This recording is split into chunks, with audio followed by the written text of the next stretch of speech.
the new government plan by 2024 to end direct provision and just kind of what the top. And I just, again, this is my opinion. I'm saying to people, I'm not trying to offend anybody or anything. This is just my opinion. And this is a very touchy subject, and I know people have different opinions. But I'm sure everybody would agree that it is, not the best conditions to live in direct provision centres. But at the end of the day, I don't agree that they should get a foot door after 4 months. And people might say that's very, very harsh, obviously because they're living in conditions that they're all packed into one room, basically. Um, and I don't really, the reason why I don't agree in them, I give you a reason behind this. I know people might say, we can do this, I'll get more funding, put more funding into it. If we use old houses and put them into new old houses and do them up and everything. I understand that. But again, there's a logistical challenge here.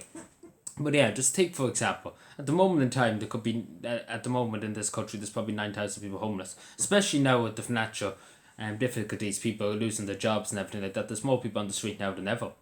In Cavan alone, there's 3 people on the street. Obviously, they've been, the local authorities are doing very well in Cavan.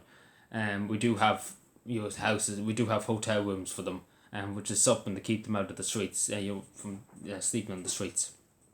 But in Dublin, it's very, very bad because obviously, there is a lot of trouble. There is a lot of things behind it too, drugs and drugs in some cases. There is trouble behind that. There's people that obviously are on drugs and drink and everything like that, and obviously, you have to try and deal with that at the same time and understand it's difficult. It's not easy. But at the same time, yesterday, God bless this man. So he's deceased. He died homeless in Dublin yesterday. And obviously last year we lost 58 people on the streets of Dublin.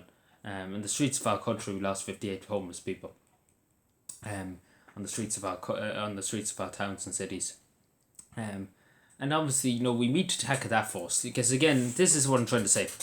And again, I don't mean to be offensive. I don't think I'm trying to be offensive and that. If we had the room, everything was fine and dandy, and everybody in this country had a house, and we had spare houses, then of course 100%. Let a few of them in. Obviously do the checks and everything like that on them. Do the checks to see who they are and what's the reasons and everything like that, etc., etc., etc. Just to know who we're letting into the country. So yeah, I'm sure people don't understand that. But at the end of the day, when push comes to shove, Ireland is not in the position to being able to take in loads and loads of people. I'm sure people agree the house and house prices for people who are trying to buy houses are ridiculous. People who are trying to pay for rent, it's ridiculous. And obviously, we have the general just lack of housing, social housing and council housing in Cavan alone. Actually, this is actually something in Monaghan County Council. I got a report from the other day from Monaghan County Council. The usual, they send out obviously to every TD and every county council. They send it out, and obviously I get a hold of it too. There's over 1,000, nearly, I think it's 1,600 people waiting on a housing list in Monaghan. That's only in Monaghan. This is not even in Cavan. So 1,600, I think it is. So it could be, it's over 1,000 anyway. It's well over 1,000. It could be 1,400 or something like that. I could be a bit wrong with that. It's something like that. It's a 400 or 600. But it's a lot of people waiting on a social housing list in Monaghan. And some of them are waiting nearly 10 years now. So obviously we need to, obviously the people who are on the housing list first shouldn't be bypassed, and that's what I'm trying to say. And I know some people be saying, we should be housing people who are coming from war-torn countries and things like that. And I understand it, and I don't want to say to people, they don't deserve it. Obviously they're coming from a very traumatic experience and everything. And it's it's a difficult thing how is it feasible to do and everything like that. But at the end of the day, when push comes to shove, we have to take care of the people who are here at the moment, right? And then we try and solve the issue that's here at the moment, because there's a lot more countries in the EU that have more resources and things like that. They can able to accommodate more people. Obviously in Ireland it's just a mess, because everything's collapsing in on us. And it's just, I don't think, and again, I don't mean to sound like the devil, or I don't mean to sound like some evil person.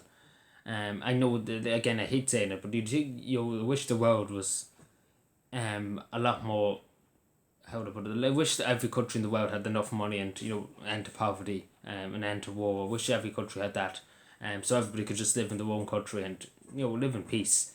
That would be very ideal, obviously, for the world. I wish there was no such thing as war or famine or economy. So, and there's that, at the end of the day, it is causing, tremendous stress for people across the world. Um, but again, this is the world we live in, and it's unfortunate that this is society, when this is where the world's everything's going to. But again, that's just my opinion. I know some people have a different opinion. I know some other person I was talking to the other day said that they do deserve a house, especially if they have children. And I understand that. I understand that because as he correctly kind of pointed out too, if I could say a teenager or a young adult going to, I'd say 27 of a man, um, you know, then say a woman of 3 kids, a woman of 5 kids, they would be more entitled to a house than the man. And I understand that. I understand that to a certain degree, but again, it is a very very difficult subject. You don't know really what you could do. Like there's nothing really you can do to, like, again, I don't see it. I might say I don't see any feasibility around it at all. Because it's just not feasible. We're not a country that can rapidly build, I suppose. So I just don't see it. I really don't see how we could deal with it and how we could cope with the demand, I suppose. And demand is the big issue too. How can you balance people looking for a house and trying to build a house, and can you balance? Because again, there's not unlimited supply of builders too. Um, Again, this is the thing. How can you balance it? How can you balance that? I know even in Cavan, here with the social housing, Cavan County Council, have a few people who contractors who they're getting to build houses. But at the end of the day, as they say, it's not enough. It's really, really not enough for Cavan. They could get to, because there's not enough contracting companies. I think there's only 3 or 4 to get, and there's not enough to meet demand. Obviously, Cavan, I think, housing list is a lot down compared to Mullen. I think Cavan's a bit more better. But I don't know yet. I think it's under 1,000. I think it's 900 and something. It could be. I'm not. Again, don't quote me on it. I could be wrong in saying that. But again, I think it was in 2018. I think it was nearly 1,000. Again, I don't know because I haven't seen the record. I know for Monaghan it's a lot. It's a lot of people in Monaghan waiting for housing, social housing in Monaghan. But again, this is the thing. How can you deal with everything at once? Like again, the housing market's already under stress. With people trying to buy houses, wet houses, and trying to get build houses built and everything like that. So I really don't see how it's feasible. And again, I don't want to seem like an evil person because again, some people say I just don't have a heart, and I do have a heart, and I do feel for these people who are coming from countries that are in very bad situations. Because again, you wouldn't want to be in their situation. But it's difficult because again, at the end of the day, you have to look after your own people. That's in the country first, and then you can worry about, as the old saying goes, you worry about your house, and then you can help your neighbour with their house. You fix your problems in your own house, and then you can help your neighbour with their problems. You don't take on all the problems at once and then not knowing what to do. So yeah, that's just my opinion. I know some people disagree with me, but again, it's my thoughts, and I just sort of thought I'd say something about it. So I know some people be like, we shouldn't be taking them in at all. But again, it's very hard to know what to do about it. It's kind of one of them issues that you just don't know what to say about it, or what can be done about it. It's just, with the world, life is just so cruel, and it's just you wonder oftentimes why is suffering so long endured in this country and in other countries around the world. But anyway, take care everybody and bye.